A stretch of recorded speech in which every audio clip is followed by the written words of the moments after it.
Okay, guys, let's go ahead and get this started. My name is Joaquin Cambarina.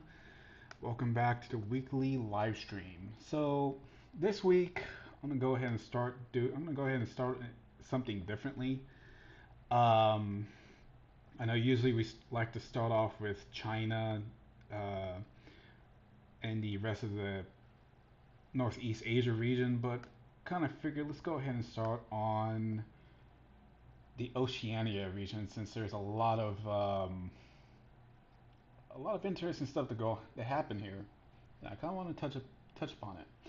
So this is going to be like a recap of the last couple of weeks since I haven't really been doing these things, and so hopefully, guys, we would be able to catch up on it. So the first one um, is going to be New Zealand and Djibouti, the breakdown of relations, if you will, or at least possibly. So it all started with Djibouti. Um, Actually, no. It all started with New Zealand stating that they will be reviewing the aid that they give to the island nation after a apparent shun by the prime minister or president, let's just say.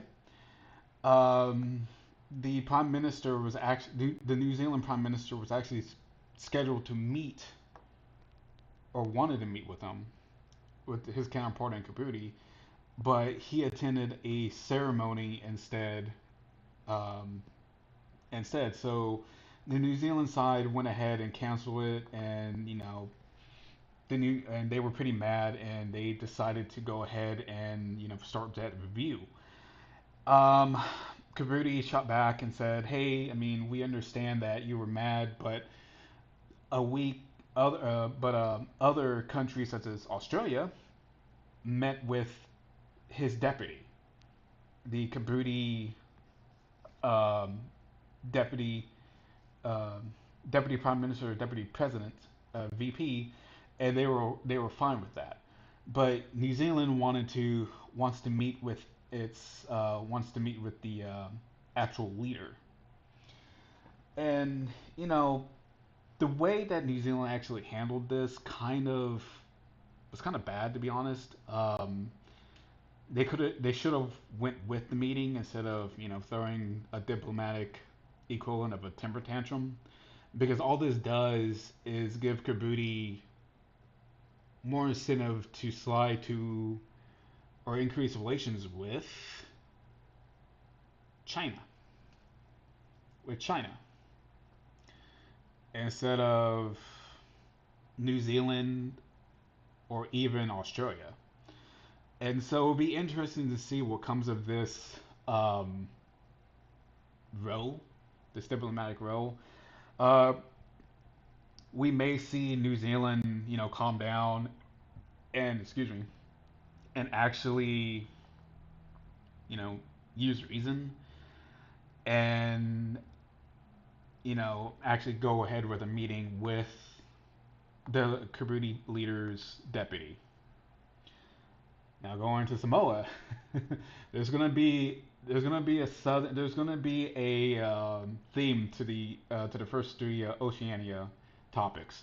So the New Zealand defense ship Manawani update.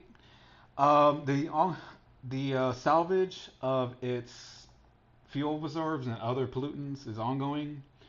But another thing that happened was that the Samoan community that are that are most affected by the Manawani's sinking actually met with officials from the Chinese embassy. The Chinese embassy actually went out and talked to the village elders and district elders after they reached out to them initially to see if the Chinese embassy can provide any funding or any assistance to them. And it was funny because the district officials actually made it a point to highlight the that the Chinese embassy provided them 30K in assistance a day after they met. And it comes after after the Samoan government and the New Zealand government. They've kind of didn't provide any assistance. They still haven't provided. I should say they still haven't provided any assistance. And so this kind of goes back to my earlier point with New Zealand and Djibouti. Both sides, especially New Zealand, since it's a New Zealand naval ship, kind of dropped the ball on providing these people with aid. I understand that New Zealand and Australia and Samoa are still trying to figure out, the level of compensation, what to do with the actual vessel. However, their sluggish bureaucracy and discussions actually allows China to increase its influence in Samoa, where it's already has a good size, a good amount of influence, guys. So sticking with Samoa, the ongoing political crisis that I mentioned in previous live streams, it reached a new point where a recent political conference of the well of the ruling not ruling fast party political party, several ministers did not attend. So you kind of see how the political crisis is still there. There's still that political party fast is split into into two factions. One being led by the prime minister slash former member of fast and her allies versus people who are aligned with the former Minister of Agriculture and chairman of FAST. Um, and this takes place after the the Parliament Speaker, in reaction to calls and urging of those people and actually of fast petitioning and removing the prime minister and a lot of her faction from as members of the political party, came out and said, "Hey, um, she can still be the leader, the PM of Samoa. These and the ministers can still maintain their position. The parliament is a political entity for the Samoan people to handle Samoan topics or Samoan issues in the past policy related to all of Samoa, not for any political rivalry." And so, and the irony of that, of the parliament speaker coming out and saying that, is that the parliament is that he's actually on the side of the agriculture minister. And so it shows that despite him being on the side of wanting them to be removed, wanting the prime minister to be removed, he understands that the democratic levers of power must um, be held above, or democratic institutions must be held above the political crisis that's ongoing. And because if it does, or because if it doesn't, then it would affect Samoa as a whole, because then that would lead to a caretaker government and a snap election, which elections are already scheduled to occur in 2025 or 2026. So he made the inconvenient call for his faction, but the right call. So staying in this part of the world, actually, Tonga actually, their new government is actually sat down or became active again with the new PM and his cabinet being sworn in. And one thing to note is that how the king, because Tonga is a kingdom, how much power the king now has regarding who sits on the administration because the crown prince now has the Ministry of Defense and Ministry of Foreign Affairs portfolios in the administration. And a lot of people have pointed out that this has a lot of issues related to um, this has a lot of this brings up a point of how much power the king wants.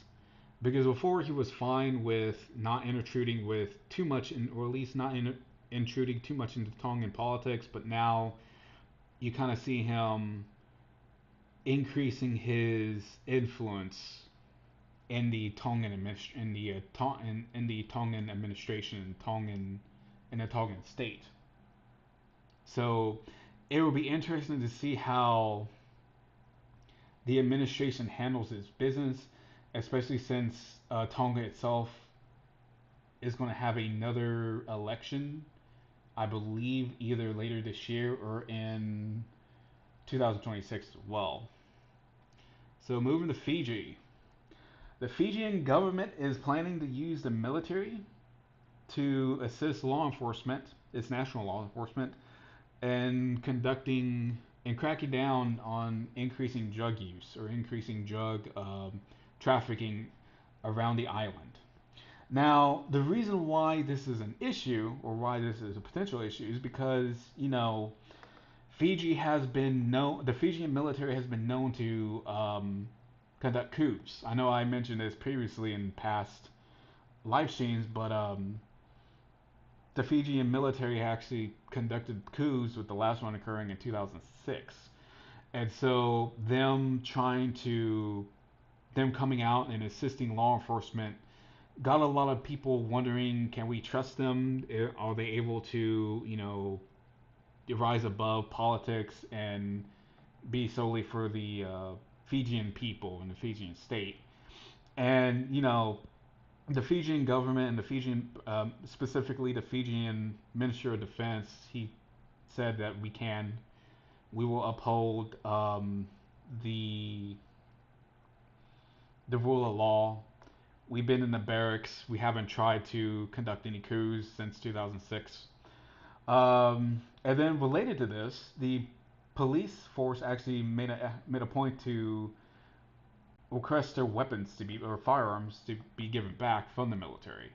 Because prior to the 2006 coup, they were actually confiscated by the military and taken away to be held in their barracks, which I believe they still are, which they still hold them to this day. And which that also caused a lot of issues with the counter drug work, because most drug traffickers and dealers are fairly armed. And then also some of the police, some of the law enforcement officials pointed out that other countries are armed. So the Fijian police should be armed as well.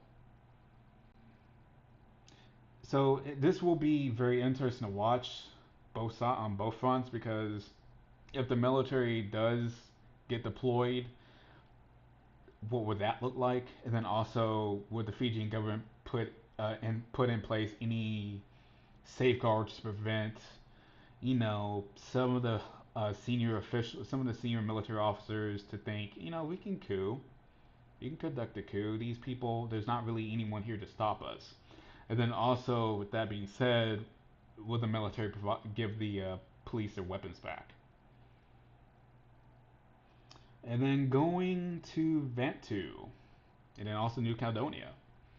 So Vanuatu, the new government will start on February 11th, and it will consist of five parties, five-party coalition. So this caps a, probably a year-long effort to actually provide some degree of stability into Vanuatu, this because Vanuatu had, I want to say, 5 or 6 prime minister slash governments within a same, no, within the 2 to 3 year time frame. I could be off by a couple of 1 to 2 years, but it just, um, but the constant changing of governments cause a lot of issues within their domestic, within the domestic politics, of course, but also the economy as well, lack of investment, and it just led to a lot of issues, especially with the earthquake, that a lot of people are just fed up, and they hope that this new government would finally be able to pass reforms aimed at preventing another multiple governments from occurring ever again. And so, finally, for the region, New Caledonia. France and New Caledonia began or held talks over the future of New Caledonia, whether it be what it would look like. So, whether it would be a country or whether it be a entity that is in free association with France, or will it be a country that is still a French dependency but divided up into three separate um, provinces? So the reason why this occurred is because of the May 2024 protests. However, a lot of it is due to the perceived inequality between the native Kanaki and the French people that live there that do not live there. Um, but then also the New Caledonian government wants France to change the new change the aid that they received from a $1 billion loan to a grant, a non-refundable grant. Now, on France's part, that for them that would be a no-go because of course it's a grant. Of course, it's a $1 billion loan or euro loan that is based upon New Caledonia actually reforming a lot of their economy and domestic politics, in which they don't want to do. And then on the flip side, France doesn't want to give, doesn't want to relinquish or allow New Caledonia to decide what it wants to be, whether it be a whether it want to be associated with France in some type of way or totally independent entity. So the negotiations will be interesting to watch, especially what way Frenchman slash Kanaki is going into zooming into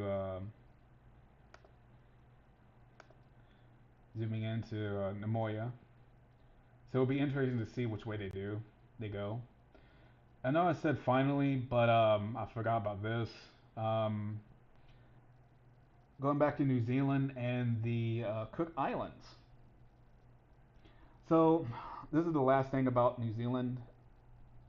Um, the Cook Island leader, Mark Brown, is heading to China where he will sign a comprehensive partnership agreement.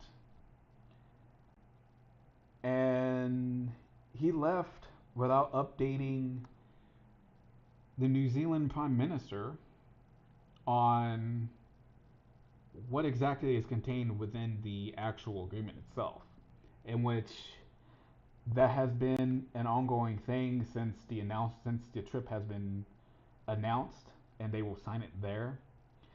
And so this is just the latest um, in a row, if you will, between New Zealand and the Cook Islands. Not only on the agreement, guys, but also on the passport. I know I mentioned that in previous live streams, but how the Cook on whether or not the Cook Islands can have a passport that shows their ethnicity, shows their nationality. Um, that plan has been stopped by the Prime Minister Mark Brown, Cook Island Prime Minister Mark Brown, because his New Zealand counterpart Peters actually said that if you do this, then anyone who accepts that passport is relinquishing their New Zealand passport, aka citizenship. And so Brown, in his statement, he gaslit a lot because he said like we're being blackmailed, in which no, you're just being told that you have to choose between creating um, setting up a potentially independent country, which the Cook Islands is not. It's considered a realm country of New Zealand, or being a part of its realm, having the perks that come along with it, such as being able to go to New Zealand and live in New Zealand without much issue, um, jobs, um, economy, medical care. If you don't want to do that, then that's fine. But I want to point out about one thing. I want to point out about the agreement that actually did come out though between China and the Cook Islands is its emphasis on deep sea mining, and so that's gonna be interesting to see how that develops if Mark Brown. Well, I mean, he's gonna sign it. How it's gonna develop because I don't really see it as anything good for New Zealand or the Cook Islands. China will definitely benefit from it because, of course it will. And so it will be interesting to see how the Cook Islands, if they receive any benefit, if you will. And, the Cook Islanders, they're going to protest the trip and Mark Brown's signing of the agreement because they weren't actually told about it until, um, well, last week. And that would have got a lot of people mad. And New Zealand rightfully pointed out that hey, there should be talk between between the government and its people if you're going to sign this agreement. You should consult the people on what they want. And Mark Brown just he flew to New Zealand, he flew to China and said and he said that we didn't we he told New Zealand or he issued out a statement that said New Zealand didn't consult us over its strategic partnership agreement with China in 2014. So why should we do the same? Why should we do it? And so as I pointed out, guys, it's gonna go. It's this is going to be a long-standing issue between these two countries or between these two entities, and so it will be really interesting to see how it evolves or how it goes, because the passport plan has been shelved by the Cook Islands, at least for right now, and it will be really interesting to see how oh, the Cook Islands. Be interesting to see how this affects the relations between the two islands or between the two entities. Okay, going back now, going to our regularly scheduled country or region. So let's start off with China, as always. So the DeepSeek, the AI that was supposedly created by Hangzhou-based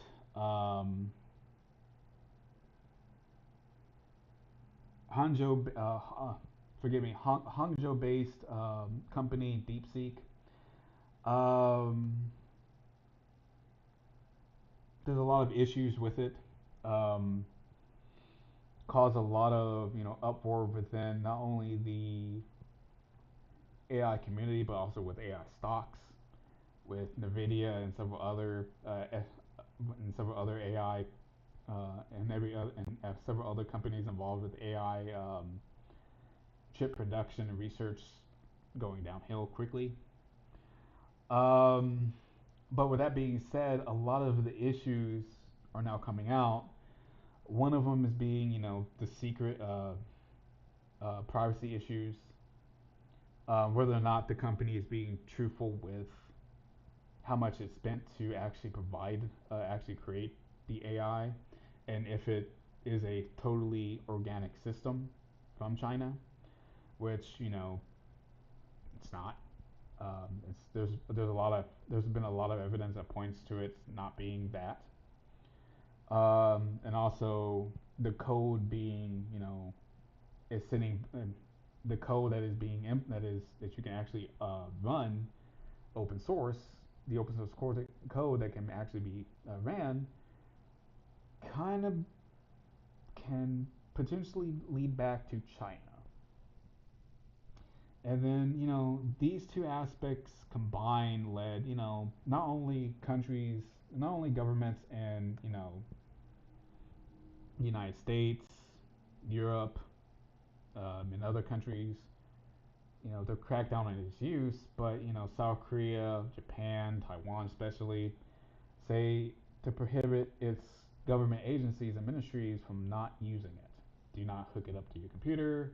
Do not, allow it to access any information. But from what we've seen is that, it was already too late because some employees and some people have actually done it. Um, of note, several people within the DoD done that before a directive was issued.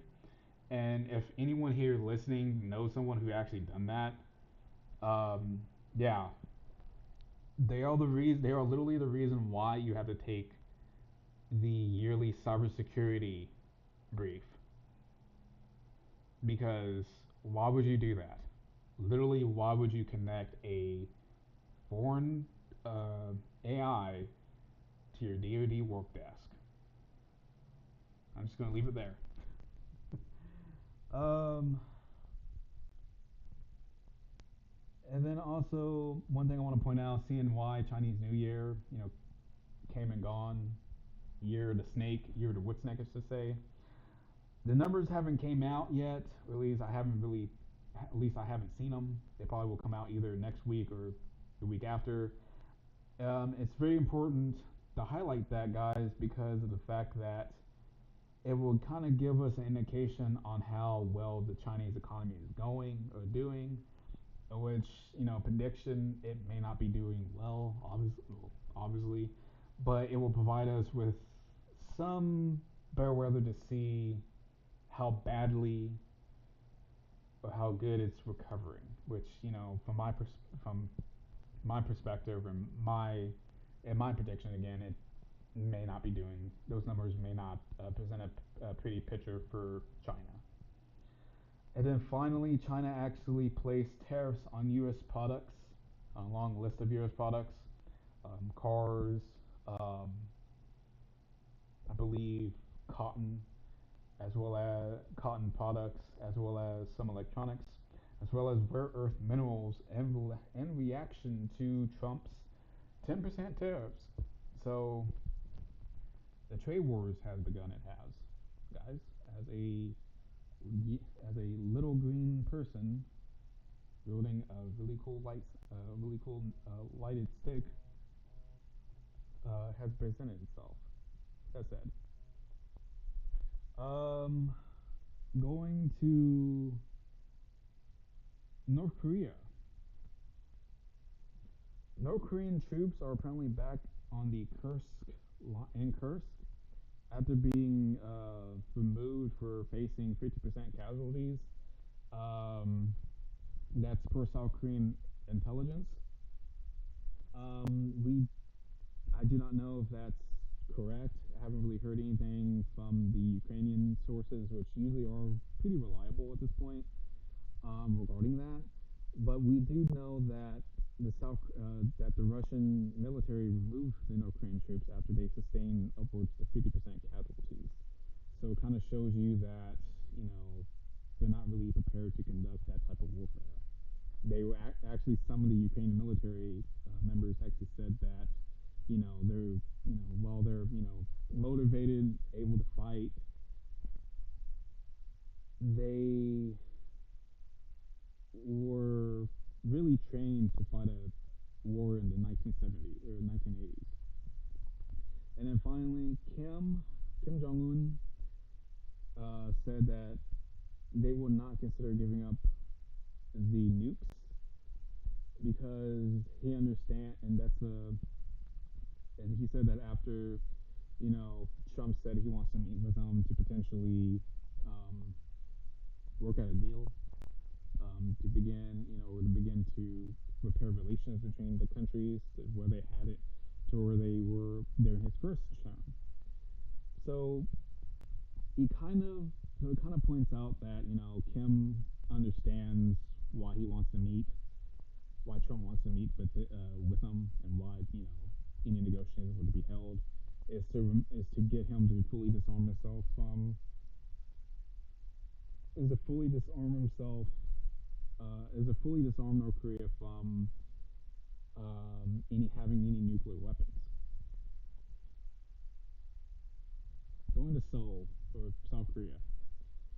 So a lot of stuff to talk about in South Korea, mainly about the ongoing political issues that Yoon and several officials had during the trials. So the former prime minister, his impeachment trial will begin on February 19th. It's a formal hearing. He doesn't have to attend, which I don't think he will. Yoon's insurrection trial, as well as his parliamentary probe and impeachment trial. Let me restart that. The parliamentary probe into Yoon's insurrection charges, as well as as well as his impeachment trial, is ongoing. A lot of now former military officers that were in charge of, Capital Defense Command, the intelligence organization, the intelligence command, special warfare command, I believe the counterintelligence command actually have or will testify um, against Yoon. And so we will see what happens next week between all three trials. So Xi Jinping also said he might visit South Korea for the APEC summit that's coming up at the invitation of the South Korean parliamentary speaker. So he made the comments during their meeting in Harbin. You might see him come. You might see him actually visit because now that relations will undoubtedly be better under any other under new South Korean president. He will see that as an opportunity to increase not only his but Chinese influence in the country, as well as their relationship. And then finally, South Korea, Japan, and the United States are in talks to hold a foreign minister meeting, aka um, Secretary of State meeting for the United States in February. So that may begin. So that may be held either um, by the third or second or the last week of February. I can't really see it being held this week or this coming week because it's too short of a time to actually set one up. So going over to Japan, guys, and forgive me, guys. I know I've been kind of stuttering, kind of stopping. It's one thing. Just getting the rust off this brain of mine. So the first formal meeting between Ishaba and Trump was held in D.C. It was a good start. They agreed to enhance cooperation, defense, economy, and technology. But both sides confirmed that Article 5 of the alliance, or the Mutual Defense Treaty, extended to the Senkakus, which are right here. In which that's the first time they ever said that, or at least two sitting presidents, or two sitting leaders actually said that. And Ishaba, that was a good thing for both sides to say, especially for Japan, because it allows them to actually present a united front against China. But one thing to note about the meeting, however, is that Ishaba actually proposed, much to Trump's agreement, for Nippon Steel to invest in U.S. Steel instead of buying them outright. And the that announcement was that announcement is like the longest, is the latest in the long-standing row between or I say long-standing, in the row between not only Nippon Steel and the Japanese government, but the U.S. government and U.S. Steel, and wanting to complete this deal.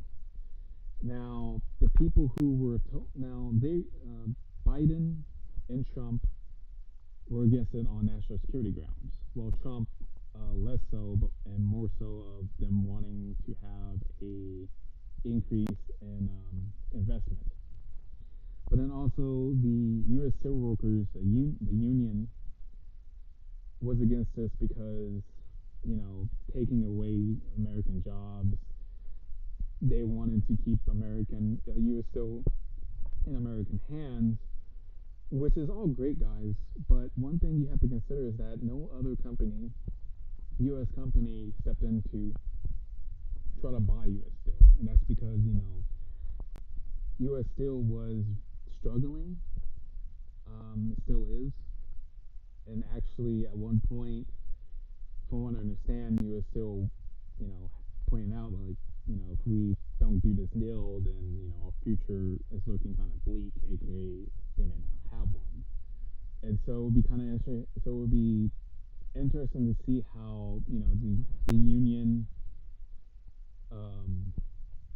reacts to the potential for having increased investment by Nippon Steel, in which I'm pretty certain they will accept it, because even they're not that stupid to turn down a relatively good thing, even if it is even if it is from a Japanese company. So Taiwan, going to Taiwan, one thing to note is that the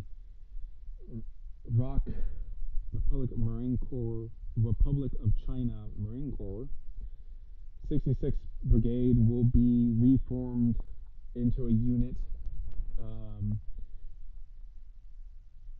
for the defense of New Taipei and Taipei, and it will assist the military police command in that mission. Now, what that means is that the brigade will lose most of its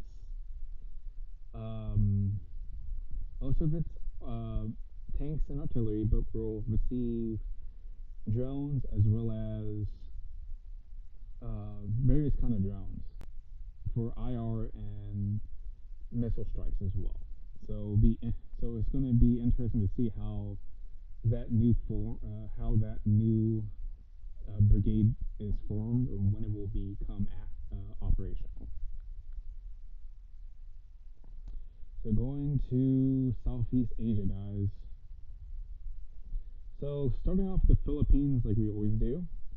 So Sarah Durante, the vice president of President Marcos, was impeached by the Philippine House of Representatives.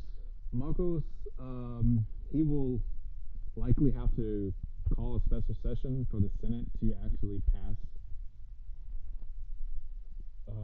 to approve the impeachment on their side, because they have, I believe, 90 days to do so, and the next session is not until June or July, in which that will be over the time necessary or required to actually pass them, to actually for the Senate to actually approve or shoot down their version of the impeachment.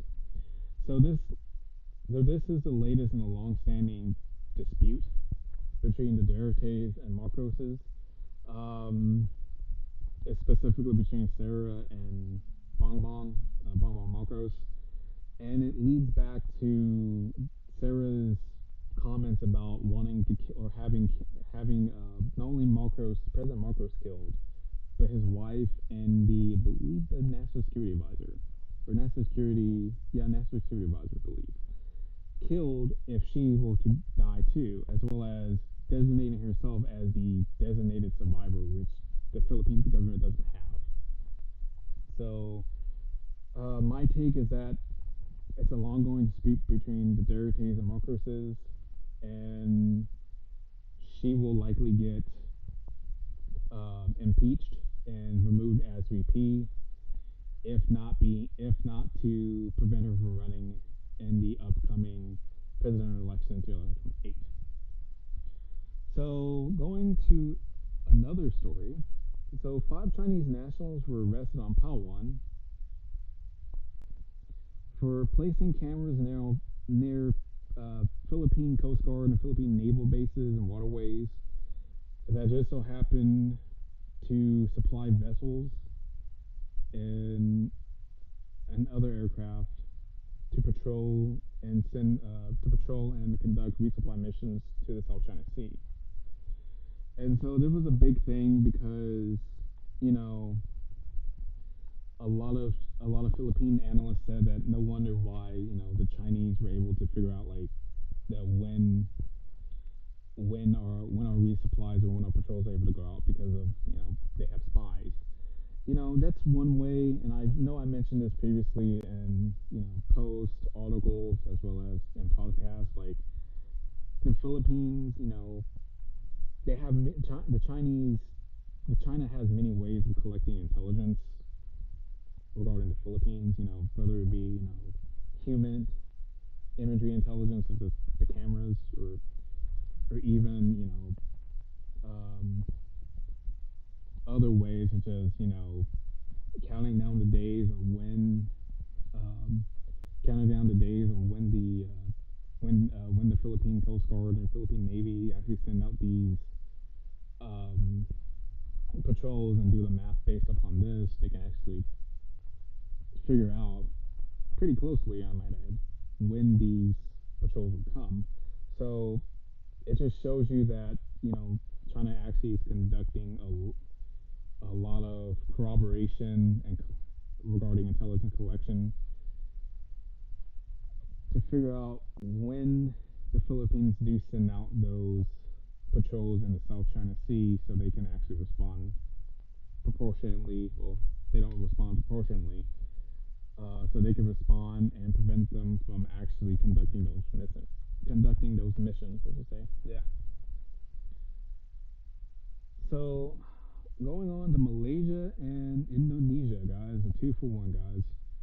So Malaysia and Indonesia are in a spat or a row over a shooting that occurred, I believe in late January, between the shooting of 5 fishermen. One died, the other 4 were wounded by the Malaysian Coast Guard. There's been competing stories between Malaysia and Indonesia what exactly happened, but involved, the Indonesian fishermen illegally entering Malaysian waters. And so now there's a slight diplomatic row between, Malaysia and Indonesia. Indonesia demanded a full investigation into the incident, in which Malaysia said okay. And then, with that being said, the Indonesian population, or at least some of them, egged the Malaysian embassy located in Jakarta. And it wasn't just 1 or 2, but it was just like several dozen eggs. So apparently eggs are relatively cheap in Indonesia at the moment for them to do that. So going to Thailand, the PM visited China. Papakakon, she visited China to reaffirm support for the various BRI projects, such as the train's second phase. I forgot what the name of that exact. I forgot the name of that exact project is, but the second phase will run from the border of Laos to the province, I believe, of Mahanasakam. Oh no, it will run to Nakam Ratchama, and then with the final phase running from Bangkok all the way down to southern Thailand, as well as the land bridge that they want to create, which I believe should be right around in this area right here. And then also, she talked about, she also made a point to say, Chinese tourists and Chinese visitors will be safe when visiting China or visiting Thailand. Forgive me. This comes as a lot of Chinese people are fearful, let's say, of being kidnapped and being taken across to Myanmar, Laos, and Cambodia to be held to work in the various scam centers that are located along the borders. So that being said, going to Myanmar, I'll go ahead and start off with the border. So the junta and the Karen Border Guard Force, BFG, they began to crack down, quote unquote, which it's not a crackdown, it's just them trying to like save face. Trying to crack down on the various various scam centers that are located along this section of the border, and that comes after Thailand, both before and after Thailand cut off fuel, electricity, and phone services to those 5 locations in an attempt to prevent those Chinese scam centers that are ran by Chinese criminal groups from continued operation. But there's been pictures on X, Instagram, Facebook, and other social media showing not so much. They're still up and going because of solar power as well as generators. So this just goes to point out that the relationship between not only with the junta but with the Korean BFG as well as the Chinese scam centers, and how much of a emphasis they want to continue them. Because a pro-junta leader actually held a protest that began in Myanmar, but then also kind of entered near or ran up to the Thai border, and a lot of people saying you can't really trust those border guard or that individual because he's with the junta. Of course he's allowed to have a protest because he's pro junta, and so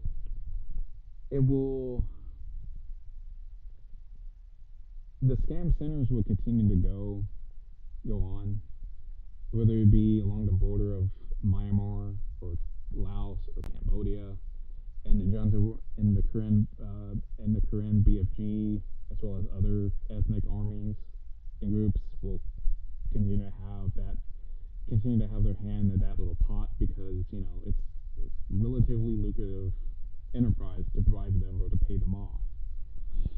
But then also, the one thing that would continue is that the people who are abducted and kidnapped to work in these centers, it's just not Thai, Chinese, but other nationalities as well. So it could be Kazakh, Africans, Ethiopians, Kenyans, Americans, British, Malaysian, Indonesians, Cambodians, Laotians. All those individuals will continue to suffer until Myanmar, Laos, and Cambodia, along with the other ethnic groups, ethnic armies, are incentivized, quote unquote, to stop them fully. So going on to Myanmar, into the ongoing civil war, the junta said it will not conscript females. They made that statement earlier this week, I believe on February 6th. So it will happen because with the junta statements or its actions or try and interpret it, you kind of have to like look at it. Okay, this is what they're saying. What's the opposite of that? And you'll kind of figure out what's going to happen because they've been collecting a lot of information based on females, from females in Nampandu, Yaogun, and other locations where they still have control for the potential for them to be conscripted. So the Korean National Defense Force advances to the city of Pecheon in southern Shan State. So the significance of this, guys, is that it is relatively close to Nampandu. So let's get a right click, measure distance, see how close it is. So 61 miles, 98 kilometers for my for my metric folks out there. And it just shows you how close these ethnic armies and the People's Defense Forces are now getting to the capital. And so it's just a matter of time before, Nampandu, until they get close enough to Nampandu. And then finally, in Rakhine State, the Arakan army is advancing steadily towards the factories that I mentioned that are around this area right here, that is causing the collapse of the junta's western flank, and in turn threatening those factories. And then, as well as, this just came out yesterday, is that the Arakan army and its PDF allies started the battle to capture Siti, which is the capital of Rakhine State. So if either side were to if either one to occur, whether it be the Arakan army actually captures or fully threatens the ordnance factories that are located here, or captures Siti, then it will cause a lot of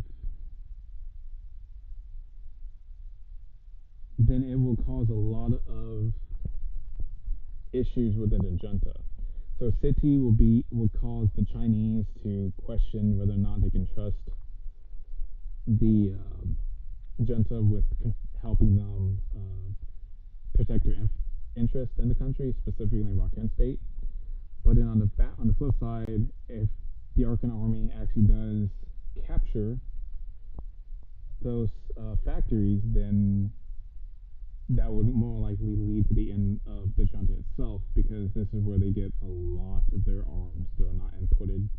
A lot of arms and munitions that are not imported from, not Bangladesh, Belarus, Russia, Iran, China, and Russia.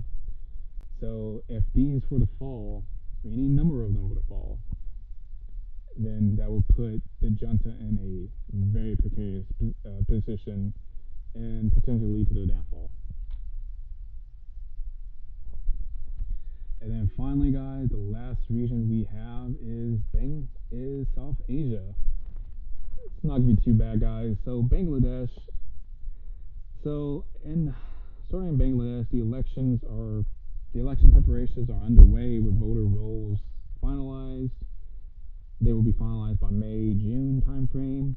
And so the election will likely be held sometime in December, if not earlier. There's been competing statements issued by government officials to whether or not they'll be held sooner, or whether or not they'll be definitely held in December. So my take, it will be held in December. That will provide the government ample time to prepare for the elections, as well as to prevent any issues from the Al-Mami League from occurring. That being said, the Indian and Bangladesh border guard officials will have a meeting on February 17th to discuss the various border spats that occurred along the Bangladeshi-Indian border to try to, decrease tensions. I believe nothing's going to come from that. They're still going to have those spats because the new government sees the sees any agreement made by the previous administration of Sheikh Hasina as being unequal, whereas the Indian government sees them as just purely as agreements between two entities, between two states. They're binding. If you don't like it, we can not negotiate on it. They actually, India has not actually provided any willingness for them to negotiate. So I foresee those border spats to continue. So moving up to a country I've not really talked about before, at least not to my knowledge, at least. The Nepalese government is preparing to hold the Sakmata Sambadi, which is a forum to discuss various issues, contemporary issues within South Asia. So they're gonna invite India, I believe Bhutan, China, of course, Pakistan, I believe a few others, to Nampandu or the Kathmandu on in mid-May to discuss to hold that forum. Oh, forgive me. So another point is that the Nepalese government has not presented the 5 ordinances to Parliament that were passed during the Parliament's adjournment. So those 5 ordinances are important to point out because they were really seen as being as modernizing the Nepalese constitution. And so for them not to, so for the government not to present them now while the parliament is in session could potentially cause a crisis between, the parliament and the government on whether the ordinance are official or if they need to be withdrawn. So going down to the Maldives, the opposition Maldivian Democratic Party (MPD) accused the government today, of wanting to sack 3 judges to stack the country's Supreme Court with political appointees, quote unquote. There may be some merit to this. However, the MDP actually have been known to, make these accusations without providing much merit. However, the reason why I say that probably does have merit is because, they actually do have some evidence saying that, hey, the appointees are so and so and so and so and so and so, and as well as providing additional evidence to show that the government is planning to do this. So I don't think much will come of it. The MDP doesn't have enough power to actually try to stop them, and the people would probably not really make a fuss about it because the government is very popular. But there probably will be some protests by the MDP and their followers. So finally, starting off, ending with India. So India will hold the Aero India 2025 in Bengaluru from February 10th to 14th, where 2 notable attractions, the Su-57 F-35 will be held. The U.S. Air Force canceled the flying presentation of the F-35 because Russia will more likely collect on it. But the Russian Su-57 will fly. And then I know I mentioned this before about the Tejas, but the Indian Air Force Chief of Staff and the Indian Army Chief of Staff flew in a light aircraft Tejas trainer today in Bengaluru as a part of Aero India. And it's notable because the Air Force chief was very critical of the Tejas's slow production, if you will. And he pointed out that, and I know I mentioned this in, I believe, the previous or one of the previous ones, is that, he pointed out how, hey, the Tejas was good, but we needed this 10 years ago, so it's so technology delayed, is technology outdated, and he was very critical of it, and so it shows his willingness to continue to fly. It shows his willingness to fly or at least to support the project, even if he doesn't believe it will live up to its potential. But then also shows that he's willing to put his personal feelings aside to present India's indigenous aircraft to the world, if you will, at Bengaluru, because this is one of the bigger air defense for events in the world. Alright, guys, so I know I said that would probably be the last, but I know I mentioned the French carrier Charles de Gaulle. It's ongoing. Its little trip is ongoing. I believe it's somewhere around here. And so it conducted training exercises with the Indian Navy, the Malaysian, Singapore, and Indonesian militaries, as well as the Philippine military as well, or navies, let's say. Most recently, I should point out, and then now the Japanese Maritime Self-Defense Force, as well as the U.S. Navy, is going to be conducting a joint operation in the Philippine Sea with that aircraft carrier,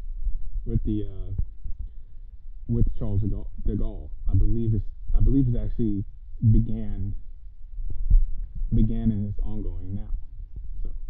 So just to leave y'all with that little tidbit of information. All right, guys.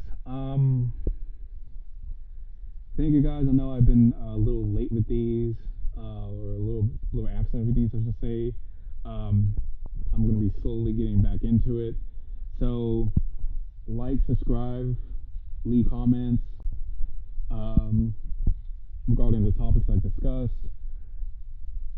Also, click the links in my bio for all the other socials I have out there. And hopefully I will be able to do this next week.